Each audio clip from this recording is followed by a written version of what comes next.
আমি নেক্সট ভিডিওত আছিলোঁ বাস্তৱ সংখ্যাত। এতিয়া আমি বাস্তৱ সংখ্যাৰ 5 নম্বৰৰ পৰা আমি 5 নম্বৰ সমাধান কৰিবলৈ যাম। তাৰ আগতে কৈ দিওঁ, তোমালোকক যিজনে শিকাই আছিলে অংক, তেওঁ অলপ অসুবিধাৰ বাবে এতিয়া বৰ্তমান মই শিকাব লৈছোঁ। বহুত দিন হ'ল মই বৰ্তমান অংকৰ লগত জড়িত নাই বা মই স্কুলৰ লগত জড়িত নাই, তথাপিও চেষ্টা কৰিম, কাৰণ তেওঁ অসুবিধা হোৱাৰ কাৰণে। পাছলৈ তেওঁ শিকাব আকৌ। আৰু যদি অসুবিধা হয় তেনেহ'লে গ্ৰুপ বনাই থোৱা আছে, তাত গৈ কমেণ্ট কৰিবা বা ইয়াৰ ভিডিঅ'ত গৈও কমেণ্ট কৰিলে আমি যদি যিখিনি তোমালোকে নুবুজা সেইখিনি আমি আকৌ বুজাবলৈ চেষ্টা কৰিছোঁ। কাৰণ মই অংক প্ৰথম শিকাবলৈ লৈছোঁ, হয়তো ক'ৰবাত অকণমান ভুল ধৰি থাকিব পাৰে। তোমালোকে য'ত বুজি নোপোৱা সেই বস্তুটো মাৰ্ক কৰি ৰাখিবা। পিছত তোমালোকে হোৱাটছএপত ক'বা এই বস্তুটো বুজি নাপালোঁ, তেতিয়া ধুনীয়াকৈ বুজাই দিয়া হ'ব। ঠিক আছে, এতিয়া আমি আজি আগবাঢ়োঁ আজি প্ৰশ্নটোলৈ। আজি বাস্তৱ সংখ্যা 1.1ৰ 5 নম্বৰৰ অংকটো আমি কৰিবলৈ যাওঁ। 5 নম্বৰৰ অংকটো তোমালোকে চোৱা। ইউক্লিডৰ বিভাজনৰ প্ৰমেয়িকা ব্যৱহাৰ কৰি দেখুওৱা যে যিকোনো যোগাত্মক অখণ্ড সংখ্যাৰ ঘনফলটো 9m, 9m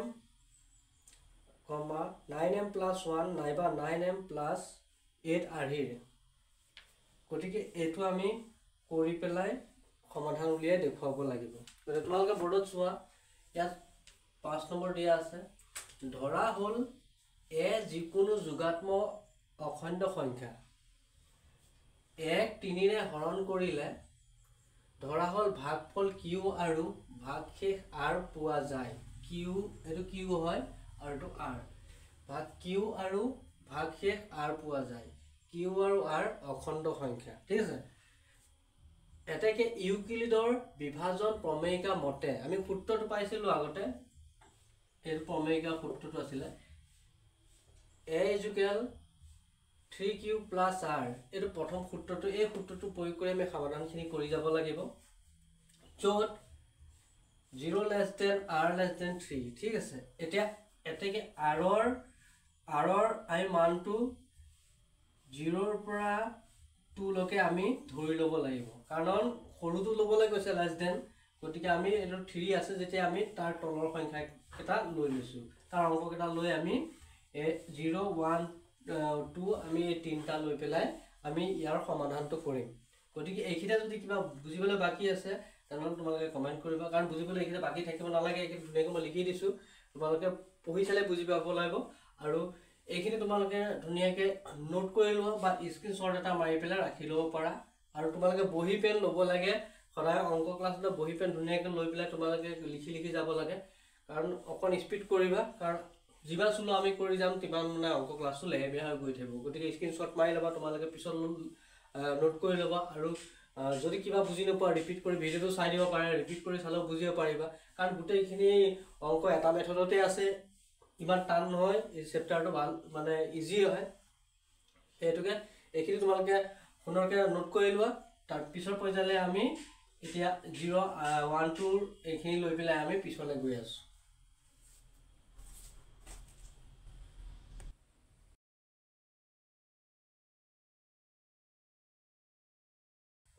জিৰ' হিচাপে আমি লওঁ, তেনেহ'লে আমি সূত্ৰমতে পাতি ল'ম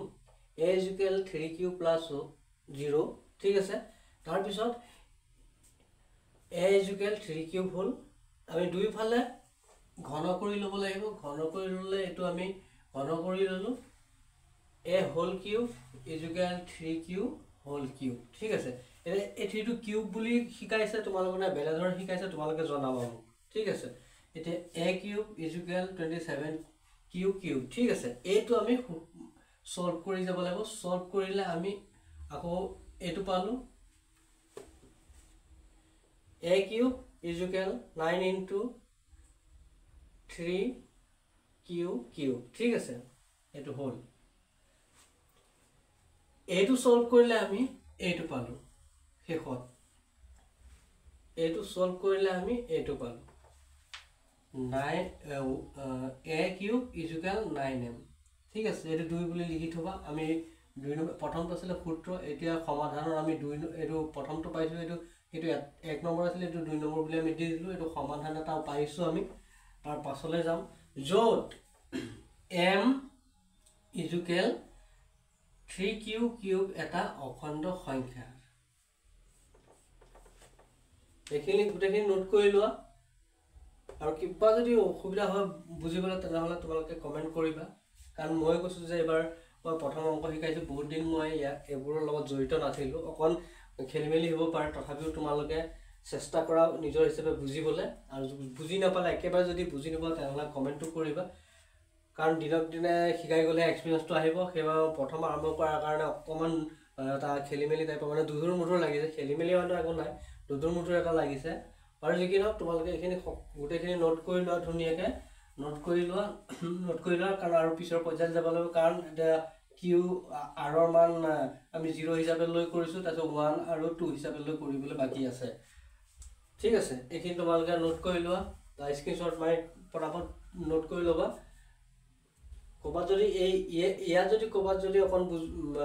কিবা এটা বুজোৱা যদি খেলি মেলি তোমালোকে লগে লগে কমেন্ট বক্সত কমেন্ট কৰি দিবা যে এইকিটা স্যার এটু হ'ব লাগিছিল এটু হ'ব নালাগিছিল ঠিক আছে কিবা যদি অসুবিধা পাইছা ইয়াত যে এই লাইনটো ভুল হল বা এই লাইনটো এনেকুৱা হ'ব লাগিছিল তোমালোকে পাৰিলে শুধৰাই দিবা মই কৈছো যে মই প্ৰথম শিকাই আছো সেইভাবে কৈছো কাৰণ মোৰ মতেতো ঠিকে আছে ওকে আছে কোনো প্ৰবলেম হ'ব নালাগে একো প্ৰবলেম হ'ব নালাগে জীবন পাৰো মই সঠিকভাৱে কৰি পেলাই চাই পেলাইহে বস্তুখিনি তোমালোকক আগবঢ়া হৈছে গতিকে তোমালোকে সুন্দৰকৈ নোট কৰি লোৱা তাৰ পিছৰ পৰ্যায়লৈ আমি যাওঁ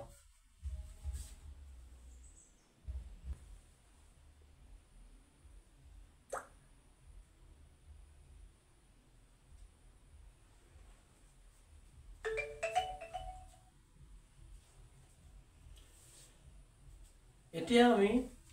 যদি আৰৰ মান 1 হয় আৰৰ মান 1 হলে আমি সূত্ৰমতে কৰিলে কি সমাধান পাম এটা সূত্ৰমতে a = 3q + 1 লৈ পেলাই এতিয়া আমি এই 1 লৈ পেলাই আমি অংকটো কৰিবলৈ গৈ আছো আমি এই দুইটা ঘন কৰি ল'ব লাগিব কাৰণ আগতে কৈছে ঘন কৰি ল'বলৈ প্ৰশ্নমতে a whole cube = 3q + 1 whole cube এটো আমি যেটো আমি ঘন কৰি ললো ঘনটো আমি সূত্ৰমতে আমি ভাঙি লব লাগিব এই সূত্ৰমতে ভাঙিলে আমি এইখিনি পাম ইয়ালকে a cube = 3q whole cube plus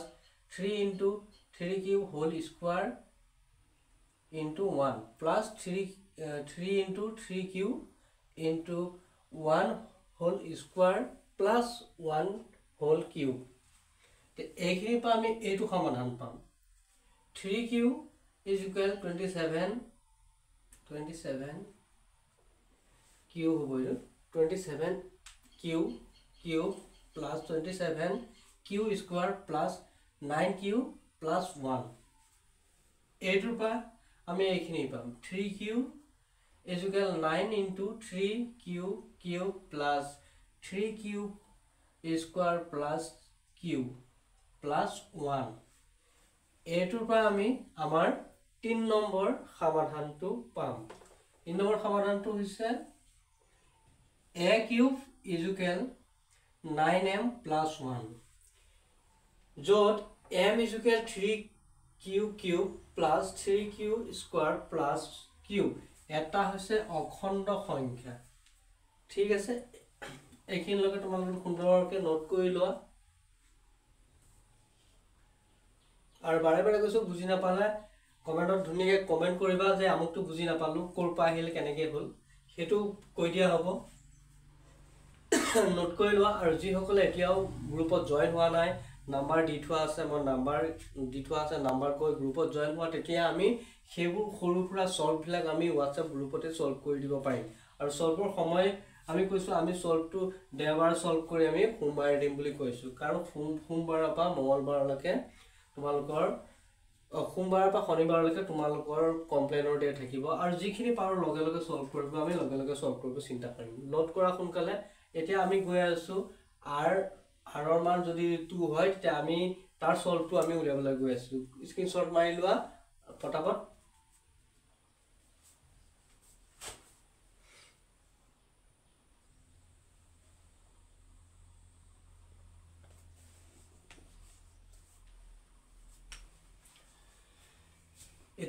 এতিয়া আমি যদি r ৰ মান 2 লওঁ 2 লৈ পেলাই আমি কৰিবলৈ যাওঁ তেতিয়া a = 3q + 2 হ'ব তাৰপিছত দুইটাকে আমি ঘন কৰি ল'ব লাগিব a whole cube = 3q + 2 whole cube এই দুটা আমি সূত্ৰ মতে ভাঙি ল'ব লাগিব a whole cube = 3q whole cube plus 3 into 3q whole square into 2 plus 3 into 3q into 2 whole square plus 2 whole cube এতিয়া এইটো আমি সমাধান কৰিলে এইখিনি পাম 3 cube a cube = 27q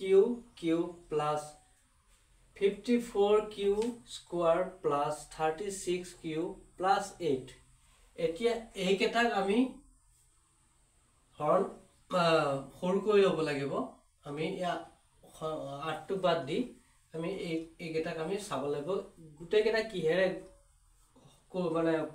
সৰু কৰিব পাৰি কেনেদৰে কৰিলে হ'ব এটা 9 ৰে গুটে কেটাকে আমি হৰণ কৰিব পাৰো বা 9 ৰে কি পূৰণ কৰিলে আমি গুটে কেটা হ'ব সেইমতে আমি 3 × 27 এটা 3 ৰে পূৰণ কৰিলে বা আমি 9 ৰে হৰণ কৰিলে 3 পাম একে কথা তেনে ধৰণে আমি গুলিয়াই ল'ব লাগিব আমি এইখিনি তেনেকে পাতি ল'ব লাগিব 3 cube = 9 into 3q cube plus 6q square plus 4q plus 8 এইটোৰ পৰা এইটো অখণ্ড সংখ্যা এটা অখণ্ড সংখ্যা এইটোৰ পৰা আমি পাম a cube = 9m plus 8 এইটো হৈছে 4 নম্বৰ সমাধান 1 নম্বৰটো সূত্ৰ আছিল 2 3 4 একেটা হল তিনটা আমি সমাধান উলিয়ালো এটা তিনটা সমাধানৰ পৰা আমি কি বুজিব পাৰিম যত m = 3q cube plus 6q square plus 4q এইটো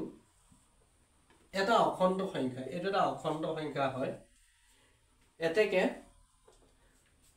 2 3 আৰু 4 এই কেটা যেটো এনা ধৰণে আগতে আমি উলিয়াইছিলো এই কেটা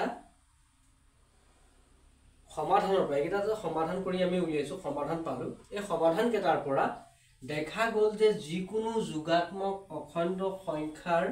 ঘনফলটো 9m বা 9m + 1 বা 9m + 8 are here সমাধানখিনি এইটোৱে হয় আৰু কিবা বুজিবলৈ বাকি থাকিলে কমেন্ট কৰিবা গতিকে মই যত সম্ভৱ মই সুন্দৰভাৱে মই লিখি দিছো বুজুৱাতকে সুন্দৰভাৱে মই লিখি দিছো তোমালোকে এবাৰ চাই গলে গুটেখিনি বুজি পাবা আৰু বিশেষকে এই সূত্ৰটো এইটো যেটো আমি ঘন কৰিলো ঘন কৰাৰ পাছত আমি এইটো কেনেদৰে পালো এটা এটা সূত্ৰ আছে যি সকলে এই সূত্ৰটো বুজি পোৱা নাই তেওঁলোকে কমেন্ট কৰিব লাগে কমেন্ট কৰিলে এই সূত্ৰটো মই গ্ৰুপত দি দিম যে কোনটো সূত্ৰ হয় কোনটো সূত্ৰৰ পৰা এইটো ভঙা গল কেনেকে ভঙা গল আৰু স্কুলত হয়তো বুজাইছে আৰু স্কুলত বুজাবই তথাপি মই এইটো সাসপেন্সত ৰাখিছো তোমালোকে কমেন্ট কৰিবা এইটো সূত্ৰটো কেনেদৰে সূত্ৰ এইটো আমি বুজি পোৱা নাই এনেকে কেনেকে ভাঙিলে গতিকে হেতু আমি কৈ দিম আমি গ্ৰুপত আপিলা আলোচনা কৰিম তে কোনটো সূত্ৰ আহিলে কেনেদৰে সূত্ৰ আৰু সূত্ৰখিনি লাগিলে গ্ৰুপত গুটেখিনি দি দিয়া হ'ব তোমালোকে কেৱল কমেন্ট কৰিব লাগিব গ্ৰুপত সোনকালে জয়েন হোৱা এখিনি নোট কৰা সোনকালে নোট কৰি লোৱা নোট কৰি পেলাই তোমালোকে সুন্দৰকে বহিত লিখি যোৱা আৰু স্কুলতটো শিকাই স্কুলত শিকোৱা আৰু আমাৰ শিকোৱাৰ গুটেখিনি মিলাই তোমালোকে সমাধানখিনি সহজভাৱে বুজিব পাৰিবা কাৰণ দুইফালে মিলাই চাব লাগিব যে সাৰে এনেকে শিকাইছিলে আৰু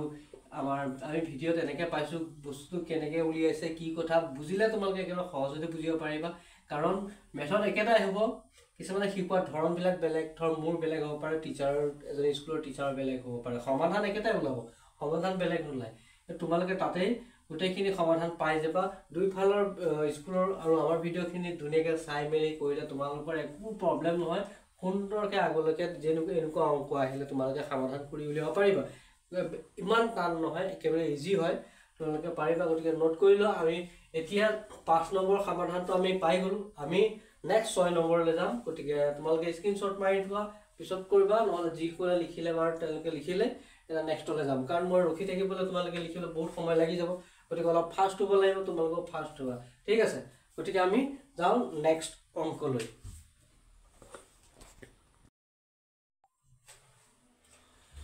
এতিয়া আমি আহো 6 নম্বৰ প্ৰশ্নলৈ 6 নম্বৰ প্ৰশ্নটো আমি সমাধান কৰিম হিমাদ্ৰীয়ে 625টা ভাৰতীয় আৰু 325টা আন্তঃৰাষ্ট্ৰীয় ডাক টিকট সংগ্ৰহ কৰিলে তাই এইবোৰ এক বিশেষ থোপত ৰাখি প্ৰদৰ্শন কৰিবলৈ বিচাৰে যাতে এটাও ডাক টিকট ৰৈ নাযায় হিমাদ্ৰীয়ে সৰ্বাধিক কিমানটা থোপত ডাক টিকটবোৰ প্ৰদৰ্শন কৰিব পাৰি এনে ধৰণৰ অংক আমি আগতে কৰিছিলো এই যে 3 নম্বৰ প্ৰশ্নটো একে ধৰণৰ হয় 3 নম্বৰ আৰু এটো একে ইয়াত গসাগু উলিয়াব লগা কথা আছে গসাগু উলিয়াই লব লাগিব এটা আমি উত্তৰটো কৰি যাম 6 নম্বৰ উত্তৰ হিমাদ্ৰীয়ে সংগ্ৰহ কৰা ভাৰতীয় ডাক টিকটৰ সংখ্যা আমি শৰ্টকাট উলিয়াবও পাৰো শৰ্টকাট উলিয়ালো আমাৰ উত্তৰ একে ওলাব কিন্তু আমি নিয়ম মতে আমি মানে কৰি যাব লাগিব নিয়ম মতে কৰিলে তেতিয়া দেখিবলৈ সুন্দৰ হয় আৰু বুজাটো সহজ হয় নহলে আমি শৰ্টকাট কিছুমান কৰি যাব পাৰো শৰ্টকাটত আমি কৰি গলে আমি এইখিনি অংক পাতিলো আমি কৰিব পাৰিম যে হিমাদ্ৰীয়ে ইমানখিনি কৰি ইমানটো পটাপট কৰি আমি শৰ্টকাট কৰি দিব পাৰো কিন্তু নহয় আমি অকমান ভালদৰে লিখিলে দেখিবলৈ ভাল হয় বুজিবলৈ সহজ হয় গতিকে অকমান দীঘলীয়া হ'ব তোমালোকে নোট কৰি লবা হিমাদ্ৰীয়ে সংগ্ৰহ কৰা ভাৰতীয় ডাক টিকটৰ সংখ্যা 625টা হিমাদ্ৰীয়ে সংগ্ৰহ কৰা আন্তঃৰাষ্ট্ৰীয় ডাক টিকটৰ সংখ্যা হৈছে 325টা ঠিক আছে এতিয়া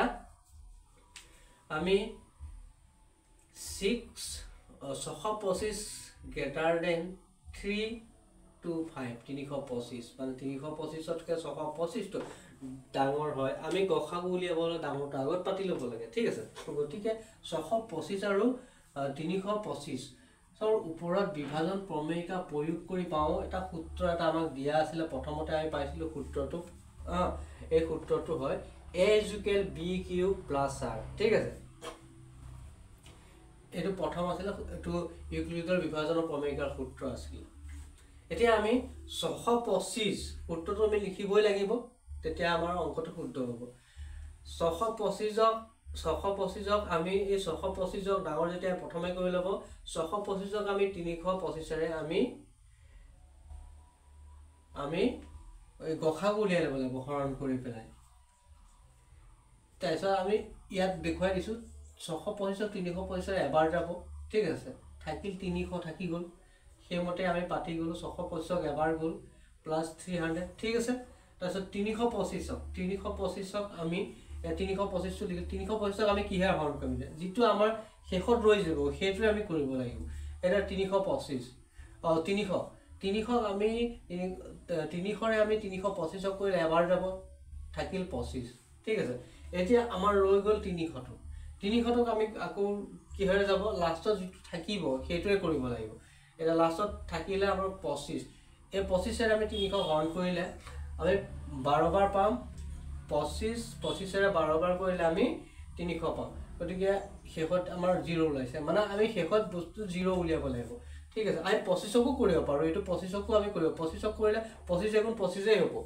ঠিক আছে 25 * 25 হ'ব গতিকে হেতু নকৰিলেও চলিব নহলে আমি লিখিব পাৰো 25ৰো আমি লিখিব পাৰো গসাগু 25 *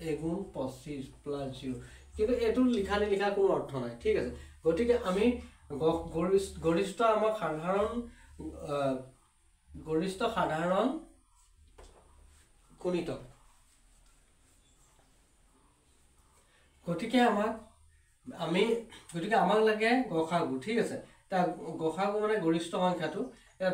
ডাঙৰটো পাইছো আমি 25 গতিকে আমি 25টোকে আমি ধৰি লব লাগিব এতিয়া আমি এটাকে আমি আমাৰ সমাধান পাই গৈছো 625 আৰু 300ৰ গসাগু হল 25 এটো 25 পালো এতিয়া প্ৰশ্ন কি বিচাৰিছে মানে সমাধানটো কি বিচাৰিছে দেখ কিমানটা থোপত ডাক টিকট প্ৰদৰ্শন কৰিব লাগিব গতিকে আমি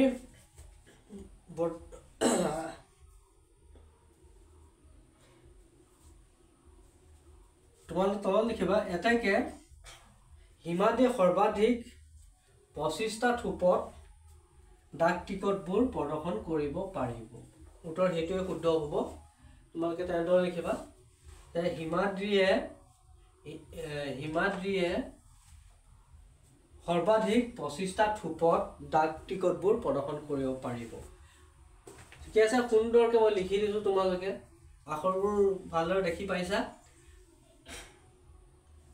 সুন্দৰকৈ লিখি দিয়া হৈছে, তোমালোকে ধুনীয়াকৈ নোট কৰি যাওঁ। আৰু মই যেতিয়া কৈ যাওঁ সেইমতে নোটটো কৰি গ'লে বেছি উজু হৈ যায়, কাৰণ ৰখি থাকিব নালাগে, নোট সোনকালে কৰি যাব লাগে। যেতিয়া মই কৈ যাওঁ তেতিয়া তোমালোকে নোট কৰি কৰি গৈ থাকিব লাগে, কাৰণ এটা এটা মই কৈ গৈ আছোঁ, সেইমতে নোট কৰি গৈ থাকা। আৰু কোনোবাখিনিত বুজি নাপালে তোমালোকে কমেণ্টত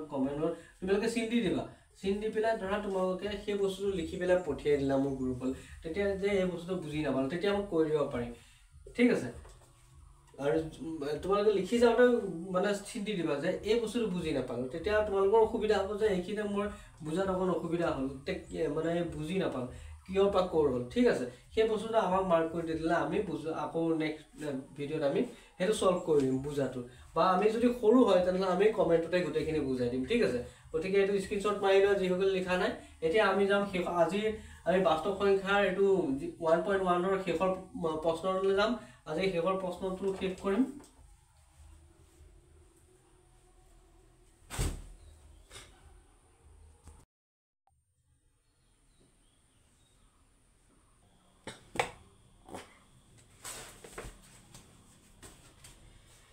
এতিয়া আমি 7 নম্বৰ প্ৰশ্নলৈ আহিছোঁ, আজি শেষৰ প্ৰশ্নলৈ। 1.1 চেপ্টাৰটো আজি শেষ হ'ব। 7 নম্বৰ প্ৰশ্ন হ'ল, দুডাল ৰছীৰ দৈৰ্ঘ্য ক্ৰমে 64 চেণ্টিমিটাৰ আৰু 80 চেণ্টিমিটাৰ। দুইডালৰ পৰা সমান দৈৰ্ঘ্যৰ টুকুৰা কাটি উলিয়াব লাগে। অকণো ৰৈ নোযোৱাকৈ দুইডাল ৰছীৰ পৰা কাটি উলিয়াব পৰা তেনে টুকুৰাৰ সৰ্বাধিক দৈৰ্ঘ্য কিমান হ'ব? মানে দুইডালৰ পৰাই কাটিব লাগিব আৰু দুইডালৰ পৰা সমান সমান হ'ব লাগিব, মানে বেছি হ'ব নালাগিব, কমো হ'ব নালাগিব, আৰু ৰছী ৰৈ যাব নালাগিব। আমি এতিয়া কেনেদৰে কৰিম তাৰে আমি 7 নম্বৰটো আজি সমাধান কৰিব ওলাইছোঁ। এতিয়া 7 নম্বৰ প্ৰশ্নৰ আমি উত্তৰ কৰিবলৈ গৈ আছোঁ, সমাধান উলিয়াম। দুডাল ৰছীৰ দৈৰ্ঘ্য ক্ৰমে 64 চেণ্টিমিটাৰ আৰু 80 চেণ্টিমিটাৰ। এতিয়া আমি ইয়াত গসাও উলিয়াব লাগিব, যিহেতু 80 গ্ৰেটাৰ দেন 64, 64তকৈ 80টো ডাঙৰ, গতিকে আগফালে পাতি ল'ব লাগিব। গতিকে 80 আৰু 64ৰ ওপৰত বিভাজন প্ৰমেয়িকা প্ৰয়োগ কৰি পাওঁ এইটো হৈছে সূত্ৰ A=BQ + R। লিখি যাবা, লগে লগে লিখি যাবা, সুবিধা হ'ব। এতিয়া আমি 80 আৰু 64ৰ গসাগু উলিয়াই ল'ব লাগিব। প্ৰথমে আমি 80 হৰণ কৰিম 64ৰে, হৰণ কৰিলে এবাৰ যাব। ঠিক আছে, তাৰপিছত ৰৈ যাব 16। আমি এইখিনি পাতি ল'লোঁ। তাৰপিছত 64ক হৰণ কৰিব লাগিব, 64 পাতি ল'লোঁ। 64ক আমি যিটো ৰৈ যাব সেইটোৰে হৰণ কৰিব লাগিব 16ৰে। 16ক 4 বাৰে হৰণ কৰিলে 64 ওলাব। শেষত ভাগফল আমি 0 পাম, এইটো শেষ, তাত আৰু একো নোলায় শেষত। এতিয়া আমি ৰৈ গ'ল 16, 16টোক আমি কৰিলে এবাৰেই যাব, গতিকে সেইটো নকৰিলেও চলি যায়। আমি আল্টিমেট পালোঁ কি 40 ভাগশেষ 0। এইটো লিখিলেও হ'ব, নিলিখিলেও হ'ব। ভাগশেষ 0টো লিখিব পাৰে, নিলিখিব বুজিবৰ কাৰণে এইটো ভাগশেষ। য'তে আমাৰ 0 ওলাব লাগিব, যিকোনো গসাগু উলিয়াওঁতে শেষত 0 ওলাই গ'লে আমাৰ ভাগশেষ 0 হোৱাৰ লগে লগে আমাৰ সমাধান হৈ যায়। এতিয়া 80 আৰু 64ৰ গসাগু আমি পালোঁ 16। ঠিক আছে, এতিয়া